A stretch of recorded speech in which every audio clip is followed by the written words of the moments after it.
ఈ సంవత్సరంలో దేవీ శరన్నవరాత్రులు ఎప్పుడు నుంచి ప్రారంభమవుతాయి? కలశ స్థాపన ఏ సమయంలో చేయాలి? అమ్మవారిని ఏ రోజున ప్రతిష్ఠించుకోవాలి? ఈ నవరాత్రుల్లో అమ్మవారు ఏ రూపంలో దర్శనమిస్తారు? ఏ రోజు ఏ రంగు చీరలు అమ్మవారికి ధరిస్తారు? అమ్మవారిని ఏ పువ్వులతో పూజించాలి? అమ్మవారికి నివేదించవలసిన నైవేద్యాలు ఏమిటి? అమ్మవారిని ఏ మంత్రాలతో స్తుతించాలి? ఈ నవరాత్రిలో మూలా నక్షత్రం ఏ రోజు వచ్చింది? సరస్వతీ దేవి పూజ ఎప్పుడు చేయాలి? అక్షరాభ్యాసం చేయవలసిన సమయాలు ఏమిటి? ఈ 9 రోజులు అమ్మవారిని పూజించిన తర్వాత 10వ రోజున అమ్మవారిని ఎలా కలపాలి? ఏ సమయంలో, ఏ రోజున అమ్మవారికి ఉద్వాసన చెప్పాలి? వీటన్నింటి గురించి ఈ వీడియోలో మనం తెలుసుకుందాం. అందరికీ నమస్కారము. ఓం శ్రీమాత్రే నమః. ఓం శక్తి, శ్రీ శక్తి, జయశక్తి, ఆదిపరాశక్తి అయినటువంటి శ్రీదుర్గా దేవి అమ్మవారిని నవరాత్రుల్లో 9 రోజులు అమ్మవారిని ఎంతో ఘనంగా పూజిస్తాము. ఈ దుర్గా భవాని అనే నామముతో అమ్మవారి ఆలయాలు మారుమ్రుగుతుంటాయి. అమ్మవారు శరన్నవరాత్రుల్లో 9 రోజులు 9 అవతారాలు ఎత్తి మహిషాసురుడు అనే రాక్షసుడితో యుద్ధం చేసి 9వ రోజున రాక్షసుడిని సంహరించిన కారణంగా 10వ రోజున చెడుపై మంచి సాధించినందుకు విజయంగానూ ప్రజలంతా ఎంతో అంగరంగ వైభవంగా అమ్మవారిని పూజిస్తాము. అదే విజయదశమి దానినే మనం దసరా పండుగ జరుపుకుంటాము. అయితే నవరాత్రుల్లో అమ్మవారి అవతారాలు అనేవి ప్రాంతాలు బట్టి మారుతూ ఉంటాయి. అంటే విజయవాడ కనకదుర్గమ్మ అమ్మవారి అవతారాలనేవి వేరుగా ఉంటాయండి. అదే శ్రీశైలంలో ఉన్నటువంటి భ్రమరాంబిక అమ్మవారి అవతారాలు వేరుగా ఉంటాయి. ఈ నవరాత్రుల్లో భ్రమరాంబిక అమ్మవారిని నవదుర్గలుగా పూజిస్తారు. అయితే మీరు ఏ ప్రాంతానికి దగ్గరగా ఉంటారో ఆయా అమ్మవారి అవతారాలు బట్టి మీరు ఇంట్లో పూజ చేసుకోవాల్సి ఉంటుంది. ఒకవేళ మీరు విజయవాడకు దగ్గరలో ఉన్నట్లయితే విజయవాడలో ఉన్నటువంటి కనకదుర్గమ్మ వారు అవతారాలకు సంబంధించినటువంటి పూజలు చేసుకోవలసి ఉంటుంది. అదే మీరు శ్రీశైలానికి దగ్గరగా ఉన్నట్లయితే భ్రమరాంబిక అమ్మవారి అవతారాలకు సంబంధించిన పూజలైతే నిర్వహించుకోవలసి ఉంటుంది. నేను ఇక్కడ విజయవాడలో ఇంద్రకీలాద్రిపై కొలువున్న కనకదుర్గమ్మ అవతారాలకు సంబంధించిన ఇన్ఫర్మేషన్ అయితే అందిస్తున్నాను. ముందుగా ఈ నవరాత్రులు ఈ సంవత్సరం ఎప్పటినుంచి ప్రారంభమై ఎప్పుడు ముగుస్తాయి అనేది ముందు తెలుసుకుందాము. దసరా శరన్నవరాత్రులు ప్రారంభం అక్టోబర్ 2024 3వ తేదీన గురువారం పాడ్యమి తిథి నుండి మనకి దేవీ నవరాత్రులు అనేవి ప్రారంభమవుతాయి. ఇంకా ఎప్పుడు ముగిస్తాయి అంటే అక్టోబర్ 2024 11వ తేదీన శుక్రవారం నవమి తిథితో ఈ శరన్నవరాత్రులు అనేవి ముగుస్తాయి. ఇంకా 10వ రోజునే విజయదశమి దేవి శరన్నవరాత్రుల్లో అమ్మవారు ఏ అవతారాల్లో దర్శనమిస్తారో ఇప్పుడు తెలుసుకుందాం. నవరాత్రుల్లో మొదటి రోజున అక్టోబర్ 3 గురువారం పాడ్యమి తిథి, నక్షత్రం హస్త నక్షత్రం. ఈరోజు అమ్మవారిని పెట్టుకుని కలశ స్థాపన చేసి అఖండ దీపారాధన చేస్తారు. కలశ స్థాపన శుభ సమయం అక్టోబర్ 3వ తేదీన ఉదయం 6:15 నుండి 7:22 మంచి శుభ ఘడియలు ఉన్నాయండి. ఈ సమయంలో కలశ స్థాపన చేసి అమ్మవారి పూజలు ప్రారంభించవచ్చు. ఈ సమయానికి కుదరకపోయినట్లయితే మరొక మంచి ముహూర్తమైనటువంటి అభిషిత్ ముహూర్తం ఉంది. అది ఉదయం 11:46 నుండి మధ్యాహ్నం 12:47 వరకు ఉంటుంది. ఈ సమయంలో అయినా సరే అమ్మవారికి పూజలు అనేవి నిర్వహించుకోవచ్చు. మొదటి రోజు అలంకరణ అక్టోబర్ 3వ తేదీన గురువారం పాడ్యమి తిథి హస్త నక్షత్రం. మొదటి రోజున అమ్మవారు శ్రీ బాలా త్రిపుర సుందరి దేవి రూపంలో దర్శనమిస్తారండి. ఈరోజు అమ్మవారు లేత గులాబీ రంగు చీరలు ధరిస్తారు. ఈరోజు మందార పూలతో గాని తుమ్మి పూలతో గాని పూజ చేస్తే చాలా మంచిది. ఇక అమ్మవారికి నివేదించవలసిన నైవేద్యం బెల్లం పరమాన్నం. అమ్మవారికి పూజ చేసేటప్పుడు బాల స్తోత్రాలు గాని అష్టోత్తరాలు గాని చదువుకుంటే చాలా మంచిది. లేదంటే ఓం శ్రీ బాలా త్రిపుర సుందరీ దేవి నమః అనే మంత్రాలుతో అయినా సరే అమ్మవారిని పూజించవచ్చు. ఈరోజు అమ్మవారిని పూజించడం వలన సంతానం కలుగుతుంది, సద్బుద్ధి కలుగుతుంది, అనుకున్న పనులు కార్యసిద్ధి జరుగుతాయి. పూజ అయిన అనంతరం ఎవరికైనా ఆడపడుచులకి రవికుల గుడ్డ దానం చేస్తే చాలా మంచిది. రెండవ రోజు అలంకరణ. అక్టోబర్ 4వ తేదీన శుక్రవారం విదియ తిథి చిత్తా నక్షత్రం. రెండో రోజున అమ్మవారు శ్రీ గాయత్రీ దేవి రూపంలో దర్శనమిస్తారు. అమ్మవారు ఈ రోజు నారింజ రంగు చీరనుగాని కనకాంబరం రంగు చీరలో గాని అమ్మవారు మనకు దర్శనమిస్తారు. ఈరోజు అమ్మవారికి తామర పువ్వులతో గాని కలుగు పువ్వులతో గాని పూజించాలి. అమ్మవారికి ఈ రోజున నిమ్మకాయ పులిహారాన్ని నైవేద్యంగా నివేదన చేయాలి. పూజలో అమ్మవారి స్తోత్రం గాయత్రి మంత్రం కవచం చదువుకుని అమ్మవారిని పూజిస్తే చాలా మంచిది అండి.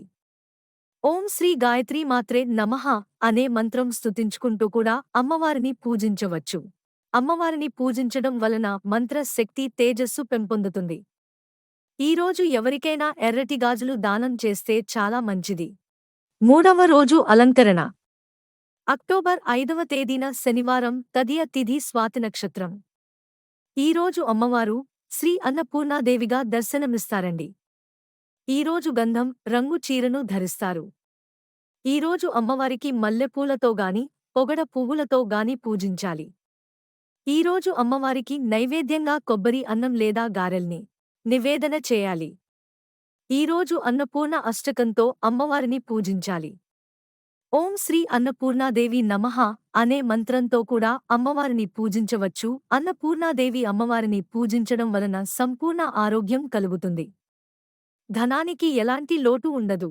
ఈరోజు మీ శక్తి కొలది లేనివారికి అన్న భోజన కార్యక్రమాలు నిర్వహిస్తే అమ్మవారి కటాక్షం అనేది తప్పకుండా కలుగుతుంది. నాలుగవ రోజు అలంకరణ. అక్టోబర్ 6వ తేదీన ఆదివారం చవితి తిథి నక్షత్రం విశాఖ నక్షత్రం. ఈరోజు అమ్మవారు శ్రీ లలిత త్రిపుర సుందరి దేవి రూపంలో దర్శనమిస్తారు. ఈరోజు అమ్మవారు బంగారు రంగు చీరను ధరిస్తారు. అమ్మవారికి కలువులు పువ్వులుగాని ఎర్రటి గులాబీలతో గాని పూజిస్తే చాలా మంచిదండి. ఈరోజు అమ్మవారికి నివేదించవలసిన నైవేద్యం చక్కెర పొంగలి నివేదించాలి. ఈరోజు అమ్మవారిని శ్రీలలిత సహస్రనామాలతో గాని లేదంటే ఓం శ్రీ లలిత దేవి నమః అనే మంత్రాలతో కాని పూజించాలి. అమ్మవారిని పూజించడం వలన అఖండ కీర్తి ప్రాప్తిస్తుంది. ఈరోజు ఎవరికైనా సహస్రనామ పుస్తకాలను దానం చేస్తే చాలా మంచిది. ఐదో రోజు అలంకరణ. అక్టోబర్ 7వ తేదీన సోమవారం పంచమి తిథి అనురాధ నక్షత్రం. ఈరోజు అమ్మవారు శ్రీ మహాచండీ దేవి రూపంలో దర్శనమిస్తారు. ఈరోజు అమ్మవారు పసుపు రంగు చీరనుగాని బంగారం రంగు చీరను ధరిస్తారు. ఈరోజు అమ్మవారిని పసుపు రంగు పువ్వులతో పూజించాలి. అమ్మవారికి ఈరోజు నివేదించవలసిన నైవేద్యం కట్ట పొంగలి లేదా చలిమిడి వడపప్పు పానకం నివేదన చేయాలి. అమ్మవారికి పూజ చేసేటప్పుడు మహాచండీ స్తోత్రాలతో గాని అష్టోత్తరాలతో గాని అమ్మవారిని పూజించాలి. చండీదేవి అమ్మవారిని పూజించడం వలన శత్రు పీడ తొలగిపోతుంది. ఈరోజు చేయవలసిన దానం స్వయం పాకదానం లేదా బ్రాహ్మణులకు దక్షిణ తాంబూలం సమర్పించాలి. ఆరవ రోజు అలంకరణ. అక్టోబర్ 8వ తేదీన మంగళవారం షష్ఠి తిథి జ్యేష్ఠ నక్షత్రం. ఈరోజు అమ్మవారు శ్రీ మహాలక్ష్మీదేవి రూపంలో దర్శనమిస్తారు. అమ్మవారు ఈరోజు గులాబీ రంగు చీరను తెరుస్తారు. ఈరోజు అమ్మవారిని తామర పువ్వులతో గాని కలువులు పువ్వులతో గాని గులాబీ పువ్వులతో గాని పూజించాలి. ఈరోజు అమ్మవారికి నివేదించవలసిన నైవేద్యం క్షీరన్నం పూర్ణం బూరెలు లేదా రవ్వ కేసరి నైవేద్యంగా నివేదన చేయాలి. అమ్మవారిని లక్ష్మీ స్తోత్రాలు అష్టోత్తరాలతో కాని పూజించాలి. ఓం శ్రీ మహాలక్ష్మీదేవియే నమః అనే మంత్రాలతో గాని అమ్మవారిని పూజిస్తే చాలా మంచిది. అమ్మవారిని పూజించడం వలన అఖండ ఐశ్వర్యం ధన ప్రాప్తి కలుగుతాయి. ఈరోజు మీ శక్తి కొలది లేనివారికి దానధర్మాలు చేయడం కాని లేదంటే డబ్బులు దానం చేయడం కాని చేస్తే చాలా మంచిది. ఏడవ రోజు అలంకరణ.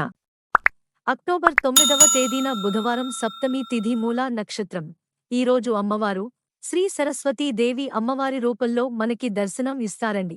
ఈరోజు పిల్లల చేత సరస్వతీ దేవి పూజ చేయించడం గాని లేదంటే చిన్న పిల్లల చేత అక్షరాభ్యాసాలు చేయించడం చాలా మంచిది.